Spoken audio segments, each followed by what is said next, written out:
Welcome back to the Weekly Driver Podcast. My name is James Rea. I'm an automotive columnist for Bay Area News Group, and I publish the website, theweeklydriver.com. And our guest today is Bruce Landsberg. He is the Vice Chairman of the National Transportation Safety Board in Washington, D.C. I got some information recently that's fantastic about the 10 most wanted, so to speak, improvements for driving. And welcome to our program, Bruce. We're really excited to have you on and to hear all about the wonderful world of driving safety. So welcome to our program. How are you today? I'm very well, James and Bruce, and thank you very much for having me. At the NTSB, we are very interested in driving safety because, quite frankly, about 95% of our transportation fatalities are due to injuries and fatalities on the highways. Great. Before we get into those details, I wanted to make sure that if you could give us an explanation. There are lots of, at least 3 or 4 advocacy groups in Washington with different initials. Could you just give us a little bit of a background about your organization and when it was started and what you guys do day in and day out? Certainly. So the National Transportation Safety Board was founded in 1967, and it was originally designed to address airline accidents, and there were a lot more air carrier accidents back in those days. We were probably averaging 3 or maybe 4 a year. And in 1974, the President Nixon, determined that NTSB, which was then living under the Department of Transportation, really needed to be completely independent and separate from any political influence. And so it is one of the few government agencies out there where we report to nobody. I'm sorry? That's great. You report to nobody. What a way to go. I like that job. That's great.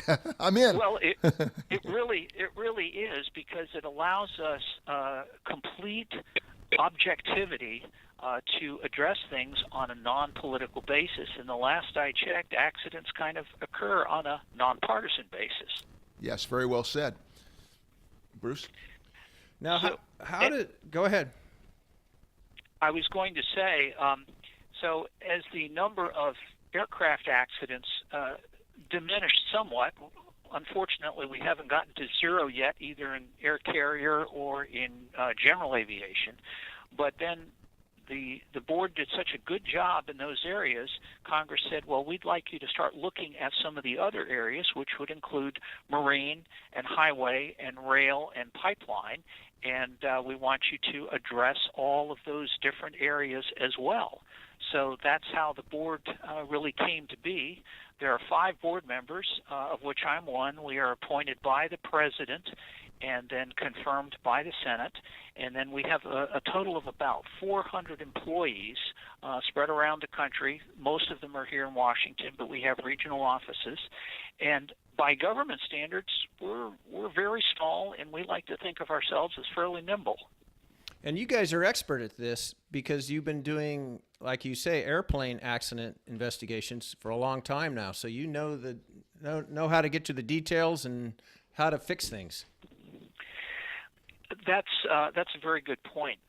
We do have a tremendous amount of expertise here, and many of the people, and I'll focus this on highways because that's where your interest is, many of our investigators are ex-police officers, and we have metallurgists and human factors people, and we have highway design engineers, all kinds of things, so we can look at the human, the machine, and the environment as the key areas. And typically an accident doesn't occur for just one reason. It's going to be a sequence of events that lead to it. Like a snowball. Yep. So I was interested in your top 10 most wanted things to get fixed, and several of those include the highway. Yeah, we didn't exactly go with top 10 per se, but we just call it our most wanted list. And some of these are unfortunately evergreen in that the causes of accidents really don't change very much. So I thought we might kind of work our way down through them with emphasis on highways, and please feel free to jump in and ask questions as we go along. Sure. Go right ahead, Bruce. Why don't you start from the top, so to speak? All right. Well, I'll start with, I think, one of my favorites, and that's distraction. Yes. And it is becoming a huge challenge. We're seeing the number of distraction-related accidents and fatalities going up as we become more addicted to distracting devices while we drive. Yes, we did a podcast a number of episodes ago where we didn't mean to chuckle because it's serious, but we heard a new term of Netflixing, and we were astonished that people do this. They're watching Netflix while they're driving, and I mean, regular texting is bad enough, and distracted reasons are from phone calls and so forth. But people watching movies was beyond me. And has that factored into what you guys do? Well, it has. We have, I think, the tip of the iceberg in the statistics that we have for last year. We had about 90,000 accidents total and around 3,000 fatalities that we can attribute directly to the distraction aspect. And we suspect that's underreported, in that a lot of people aren't really going to admit to the fact that they were distracted. Yes. Because in some cases the laws are starting to say, well, if you were fooling around with your device, whatever that happens to be, that's a violation of the law. So it's getting to be a bigger challenge as we become more addicted to these devices. Yeah, I'm an ex-cop, and I used to do a lot of accident reports, and the people involved in the accidents would always say, "Oh, I didn't see him," or "I didn't see it," or and that was 35 years ago, and they weren't paying attention. So I could imagine that when they still say, "I didn't see him," nowadays they're certainly on the phone or looking, changing the dial on the radio, what have you. They're distracted. Well, we've done a lot of research on what we call multitasking, and I think it has been very clearly shown that humans are not good multitaskers. It does two things. One, it makes you stupid, and two, it makes you dangerous. And this might get to a couple of the core things, and this will apply to some of the other areas that we talk about. But when accidents happen, they happen very, very quickly. We just completed a study on motorcycle safety, and we found out that in motorcycles as well as automobiles, it goes from everything's going along just fine, it's a great day, to catastrophic in sometimes less than 3 seconds. Yeah. Does the fact that people are now smoking marijuana while driving, does that fall under distraction or impairment, or maybe there's another area? That's another area. No, that absolutely falls under the area of impairment. And since you brought it up, yes, impairment is another area. We have about 10,000 fatalities annually due to some sort of impairment, either due to alcohol is probably the big one. Yes. I think I will say probably we're going to see an increase in marijuana-related type accidents as it becomes legalized in more and more states. And the tough thing with alcohol, we know exactly what we're dealing with. Yes. And we've had a lot of experience with that. And Bruce, as a former police officer, you know how to deal with alcohol. Yeah. With marijuana, it's much, much harder to measure specifically what the level of impairment is, because people handle it differently based on whether they're a regular user, the amount of time it takes to degrade, and so forth. So we're in the process of learning, and a number of agencies are studying this to see if we can try to get ahead of it, so we can identify fairly whether somebody was in fact impaired. The challenge we have is the word is out there, marijuana isn't a problem. It is, and in the right concentration, it absolutely will affect your ability to drive safely. Sure it does. Yes, it does. Well, I also saw that one of the things that you're going to be trying to get through Congress or what have you would be like lowering the alcohol limit down to 0.05. That's exactly right. You get into a discussion of, well, how impaired is impaired? And again, the studies, you can pay your money, take your choice as to, exactly what the number is. But it's been our observation that once you get above 0.05, you are degraded. You may not be stumbling, falling down drunk, but you're not functioning at the level that either one of us would feel comfortable about having our family in the vehicle coming the other way, Yes. 4 feet away from your left fender. Right. Bruce, when you have all these statistics, by the way, when I'm saying Bruce, I don't know if I'm talking to Bruce or Bruce. I'm talking to Bruce, the guest. Bruce, our expert today. When you have these findings, do you get reaction, I'm sure, from the people who are in Congress, as the other Bruce mentioned, or do you get public feedback at all? Do people write into your website, or do you get any reaction from the public that says, hey, your findings are irrelevant, or I didn't think about that, or do you get some other kinds of feedback from the public in general? That's a great question. We get feedback from all different sources, from Congress and obviously from various constituencies. As you know, every activity has a constituency. But let me put this in context. When we do an accident investigation, we use what's called a party system. And so it's not going to be just the NTSB. So in the case of an automobile accident, we're probably going to have the vehicle manufacturer, the truck, bus, automobile manufacturer.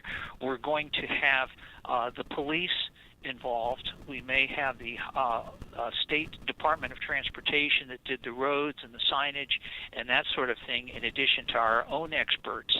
So we get a very broad view of all of these things, and our role is to take it all into account and not just look at it from our perspective, but take everybody's viewpoint so that when we come up with our findings and then ultimately probable cause, that's as balanced and as fact-driven as it can possibly be. Yes. How is it that you decide what accidents to study or to review? Is somebody tell you to it, or how? Great question. In aviation, we are mandated to investigate every fatal accident, and so we do. And if we don't do it directly, if it's a simpler accident, we may delegate that to the FAA, but we are still responsible.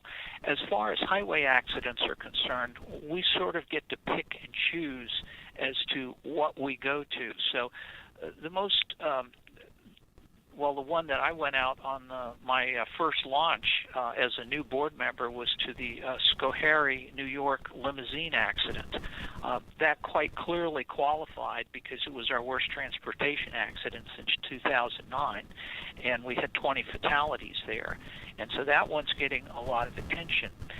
We are now looking at a number of school bus-related accidents where students are boarding the bus and cars don't stop for the flashing lights or things of that nature. If we see something that's unusual in terms of the vehicle itself, or there's something new, we're spending a lot of time looking at the new automated vehicles. Because this is something everybody wants to get to the, I can sit in the back seat and watch my next Netflix or read my newspaper, and the car is going to do it all. So let me talk just briefly about that. Sure.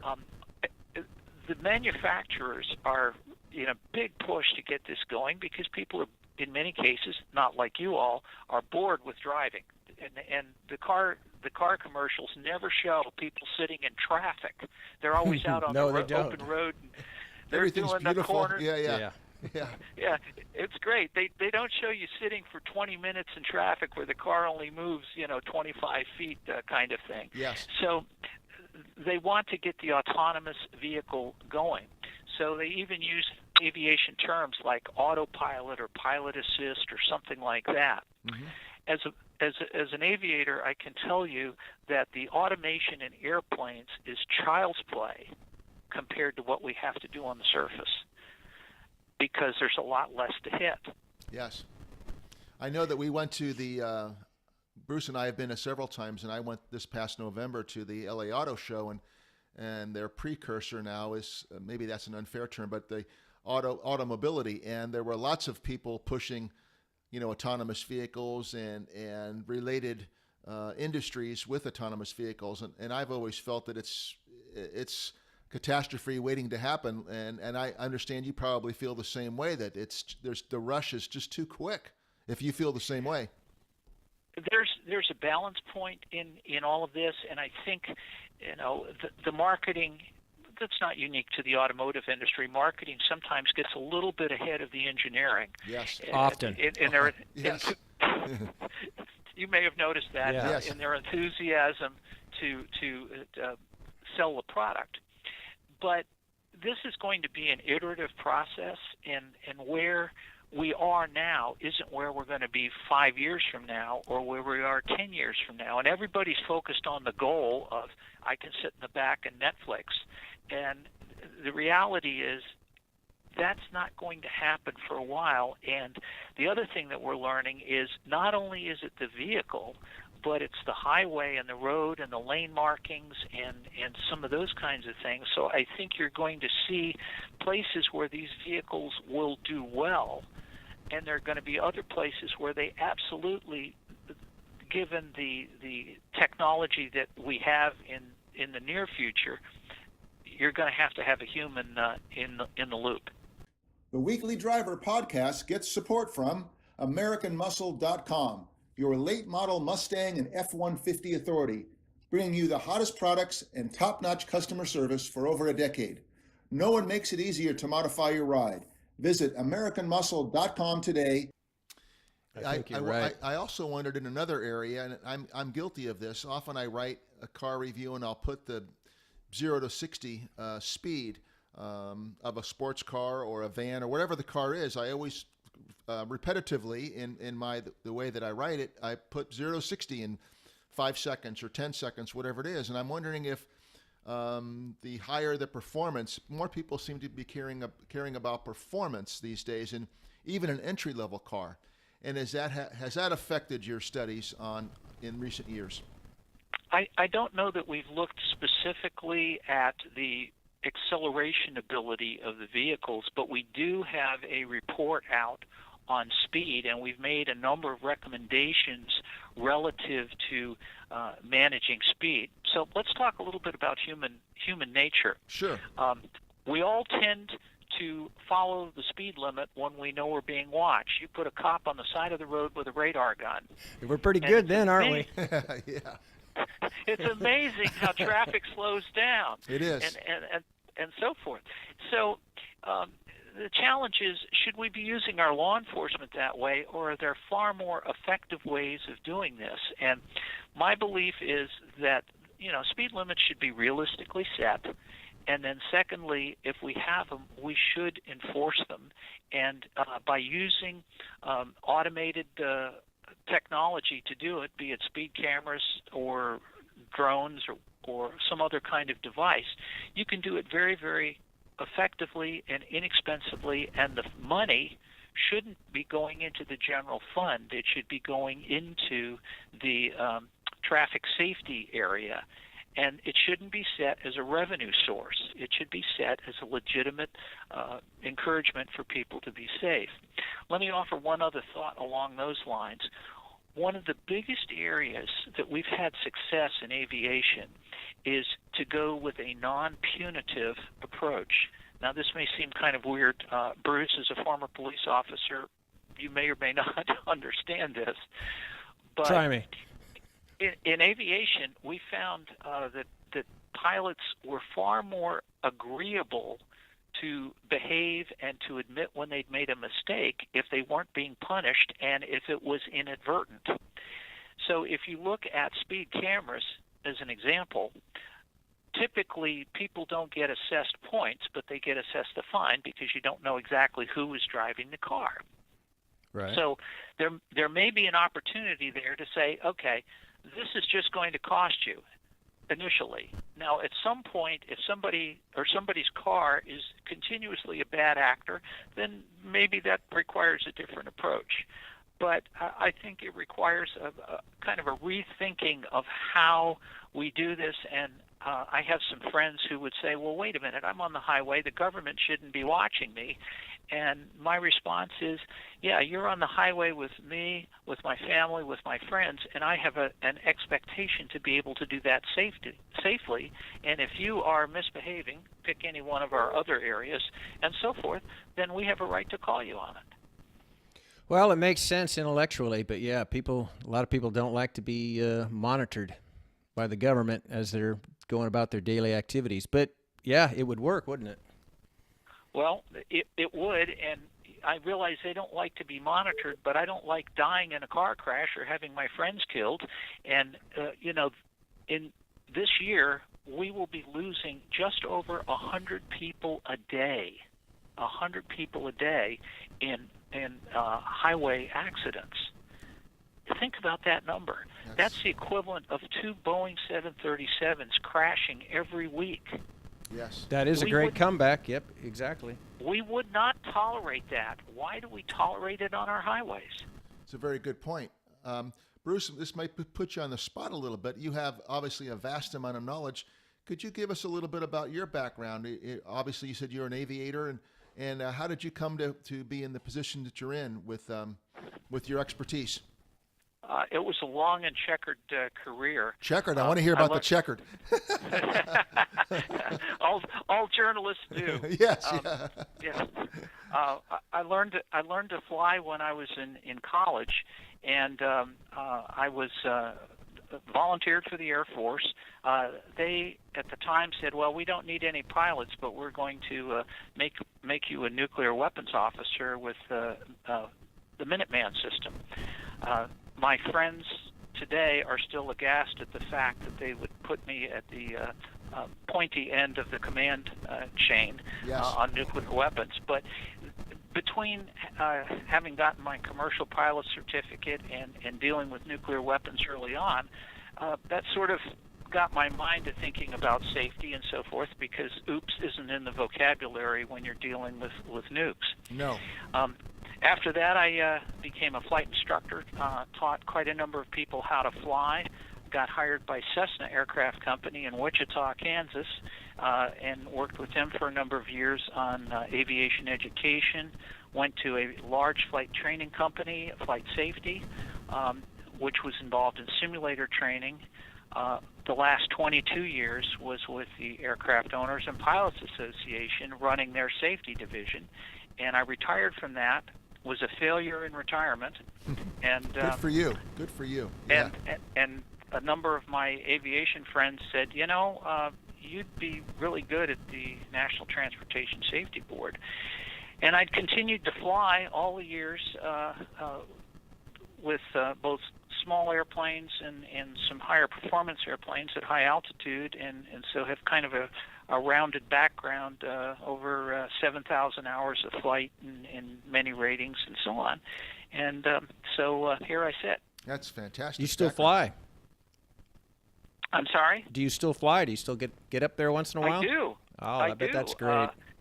I am privileged. I saved all my life. I had the privilege of flying other people's aircraft for all of my career until I retired. And I told my wife, I said, why should we be doing 60 miles an hour on the highway and worrying about the police when we can be doing 180 miles an hour up high and having a lot fewer things to hit? And I took her flying on our first date. So she understood all of this and said, this is a great idea. And so I'm now privileged to have a small 30-year-old airplane that I love dearly and maintain and periodically get up to fly it. That's great. That's great. It just came to mind the other day. I also report on golf, and I was at a golf tournament on the Monterey Peninsula, and they had to postpone the tournament to Monday morning. And there was a lot of referencing from, people are going to have to change their flight schedules and so forth. And then there was a lot of referencing to the successful golfers who have their own airplanes and their own pilots. And so that was a moot point for many of the top golfers. They can go whenever they want to out of the little Monterey airport, and there was quite a bit of discussion about that. So that came to mind just this past week. We could have another much longer discussion about the benefits of personal aviation and the fact that mere mortals can do it, and it doesn't have to cost an arm and a leg, and it opens up tremendous opportunities. It's not without some element of risk, but then relative to highways, that's not without some relative measure of risk either. Absolutely. Bruce, is there some other area that, I'm sure there's plenty of other areas, but is there one more area that you'd like to highlight for us that that we should know about? And give us some more education, because I'm soaking all this stuff up, and I just feel like I've learned a lot in the last 30 minutes or so. Well, you're very kind. Let's talk very quickly about fatigue and medical fitness. Thank you. And now we have been focusing, and our recommendations are more to the truck and commercial bus area, but this applies to all drivers as well. We all suffer from fatigue periodically, and it's not to be taken lightly. And we need to be thinking about, how many hours of sleep did we get, and so forth. If we're driving personally, we have a little more control over that than we do if we're a professional driver. Teen drivers also are particularly vulnerable to fatigue. The science says that teens should get 8 to 10 hours of sleep a night. I don't know of many that do, and then the other challenge we have is they are typically the least experienced drivers, and they are also the most likely to be addicted to their devices. So you have a triple threat there. So fatigue is a big challenge. Yes. The other area is fitness, and again, we are focused predominantly on the commercial side of things, but prescription drugs, we see in our accident investigations a lot of prescription drugs. I'll give you just one of them, diphenhydramine. It took me 2 weeks to learn how to pronounce that. You Never heard of it. Yeah, you will know it as Benadryl, yes. NyQuil, as Advil PM, and so forth. And diphenhydramine is a wonderful drug when it's used as intended. Here's the problem. On every box that has that, there will be a warning label that says, you may experience drowsiness, do not operate machinery. Yes. In aviation, what we recommend is, if you've taken this, and I can give you a personal example. I had a cold, and I was supposed to take a flight the next morning, and I had taken one of the nighttime cold medicines, slept like a baby, got up the next morning, and was, I'm pretty relaxed. I feel pretty good, and so forth. But I knew that I was still suffering from some of, I don't want to call it a hangover, but I was more relaxed than normal. And so I just decided I'm going to delay my flight for a bit until I'm sure that I'm 100%. In aviation, we recommend, if the dosing interval is 8 hours, for example, you extend that by 5 times. So that's going to be 40 hours, a day and a half. Now, that may be a little optimistic, but that way we're sure that the sedating effects of many of these drugs are going to be out of your system. So if you've got some kind of an illness or whatever, just relax, take it easy, and then get behind the wheel when you're ready to do so. Wow, that's a good safety margin there, 5 times. I suspect that somebody might say, go to dinner with their wife or their friends, and maybe they have a cold and they've taken a Benadryl, but they also have one glass of wine, and say, hey, I just had a glass of wine. Then you got the combination of both things, and I'm sure that might be a detriment as well. So this is where we get into ride sharing, designated driver, the Ubers and Lyfts of the world, and so forth. We are now starting to get more alternatives to these kinds of things, and it's time that we used them, because nobody wants to have an accident. None of us would get in a vehicle if we thought we were going to crash, and the non-existent invisible shield that we think is going to protect us doesn't. What do you guys think of the latest science, the collision avoidance systems, the emergency braking? What's the story on that stuff? we're big fans of the safety systems, and in fact, we have made a recommendation that safety shouldn't be optional on vehicles. It should be standard. And some of the car companies have said, well, you got to buy the top-of-the-line model in order to get the lane assist, the blind spot monitoring, the adaptive braking, et cetera. And our point is no. You're producing these things by the tens of thousands, the hundreds of thousands. The net cost difference is minimal. Let's do it. Let's make it happen. And I'm pleased to say I think a number of the companies are starting to get the idea that this does make sense. I have adaptive speed control on one of my cars. I don't have it on the other, and I can tell you it makes a difference. It sure does. Bruce, that's probably a great spot for us to. I wish we did a 2-hour podcast because I feel like we barely scratched the surface. But before we go, Bruce has one more question. The occupant protection area. What's being done there? I mean, you're obviously a big advocate of safety belts and harnesses through education. What else can be done there? Well, the belts and harnesses are probably the simplest, single best thing that you could do. Sure. And amazingly, we still find people who do not wear their belts and harnesses. Hard to imagine. It is hard to imagine. And in a number of the bus crashes that we investigate, there are a number of people who get thrown out of the vehicle and subsequently fatally injured because they didn't stay inside. So even if you're sitting in the back seat of a car or in a multi-passenger vehicle, wear the harness. It will make a difference. If in the unlikely event, it probably won't happen. But if it does, we only allow one fatality to a customer. Right. That's right. Well, Bruce Landsberg, Vice Chairman of the National Transportation Safety Board, what a wealth of knowledge, as you probably already know, and I don't mean to be patronizing in any way, but I just felt like I gained a lot of knowledge, as I mentioned earlier, in about 35 minutes. So thank you very much for being our guest on the Weekly Driver podcast. We really appreciate your expertise and taking the time to be with us, and we'll do our best to get the word out. It's great. Thank you. Well, great. Thank you so much. And you can follow us on our website at ntsb.gov. We hope that you'll get your readers out there. We really appreciate your spreading the word. And maybe next year, let's check back and see how we're doing. Absolutely. We appreciate that offer, and we'll count on us, and we'll do that. So thank you again, and enjoy the rest of your day, and safe driving, I guess I should say. Yeah, I right? like what you guys do, and appreciate you being here.